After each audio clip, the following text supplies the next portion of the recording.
So today, instead of just sharing my video of my stretch after running, I thought I'd explain exactly what I'm doing. So here, I'm extending my leg back. I'm stretching as far as I can with my back heel on the floor. So you don't want your heel to lift off the floor. If it does that, then bring your foot towards your body a little bit closer. But you want it to be stretching, so you should feel the stretch in your calf. So I'm holding it here. This is around 30 seconds, and I'm going to change legs, do it on the other leg. So if you feel your heel lifting off the floor, bring your foot towards your body a little bit more. If it's not stretching enough, then take your foot back a little bit more, but make sure your heel is on the floor. It's good to breathe into these stretches as well. So it shouldn't hurt, but you should feel it stretching the muscle.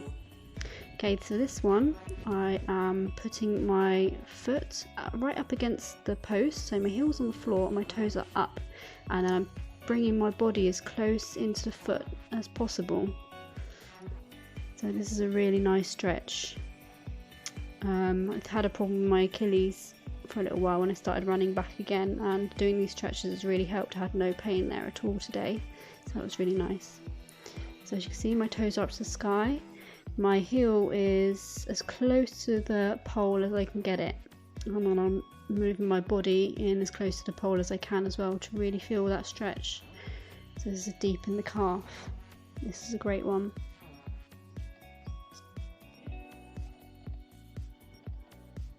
So again, holding them for 30 seconds each or more.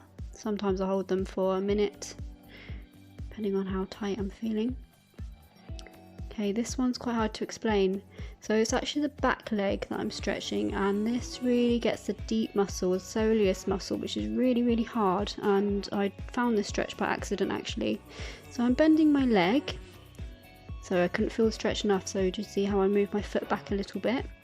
I'm bending my leg, but I'm keeping my heel on the floor, and I'm leaning forward, and I'm really pressing my knee forward over my toes. Try it, you'll see what I mean, and it's a really nice deep stretch. It's the only way I could get the deep muscles in my calves. This is the only one I've found. Now repeating legs. One of my legs is tighter than the other, so my right leg is slightly tighter than my left, so I can't actually go as deep on this one as the other one. I'm getting a little bit of a hamstring stretch on my other leg as well. So I'm keeping that one straight, toes up, and you get a nice stretch on the back of the legs there. Again, holding these for 30 to a minute.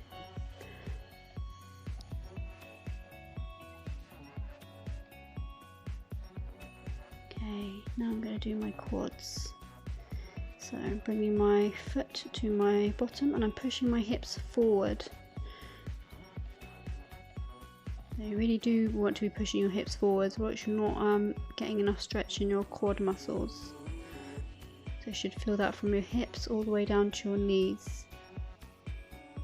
And then I'm going to take it out sideways. So this one, just go easy, especially if you don't stretch too much. Just go to your limitation. Breathe into these stretches.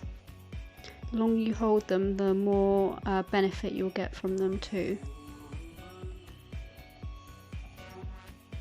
Should have done this video a bit earlier because it's quite dark. I think you can see what I'm doing. And I think I'm going to take this one up to the side. Yeah, there we go. So it's really nice for your hips and your quads.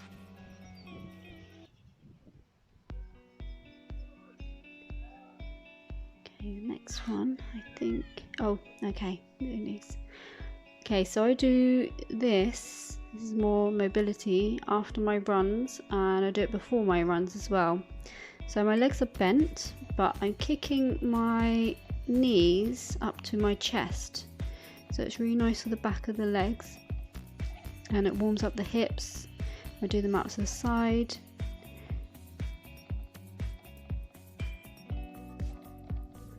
I usually actually do these before my stretches. I forgot, so I added them in there. So yeah, if you do them before your stretches, it makes the stretches better, especially after your run. Okay, this next one. So my knee is right into the pole, and my foot is right up against the pole as well.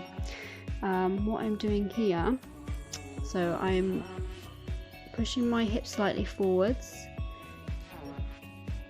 I'm holding onto the pole. And then I'm going to take my hips forwards and do a little bit of mobility. You'll see that in a second. This is quite an intense stretch for your hips, so just go to where you can with this. So you can take your hips forwards if you need to begin with. So I'm just mobilising the hip a little bit now, just getting it warm before I stretch again.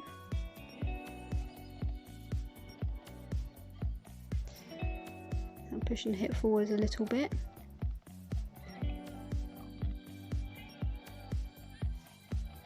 And changing legs. So the knee is right into the pole and your foot is right into the pole. So on this leg I'm mobilising it here first this time.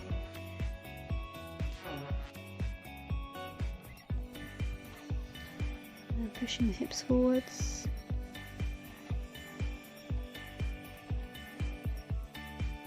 And I usually, on this stretch, I will actually move my bottom right back to the pole as well, but that's really intense. So just take it easy, take it to your level with this one.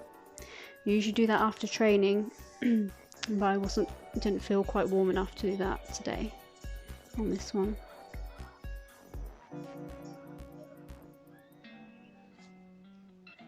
It's just a nice easy stretch after running. Go back to the other leg.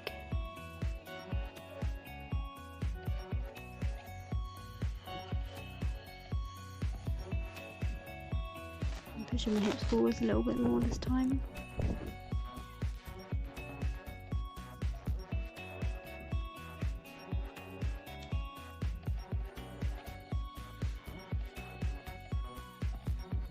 So quite often with my stretches, I kind of feel, because I stretch a lot, where my own tightnesses are, and I know the intensity and like how much I want to stretch and hold it for.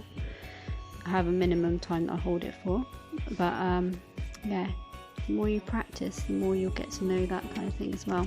Anyway, I hope that's helpful.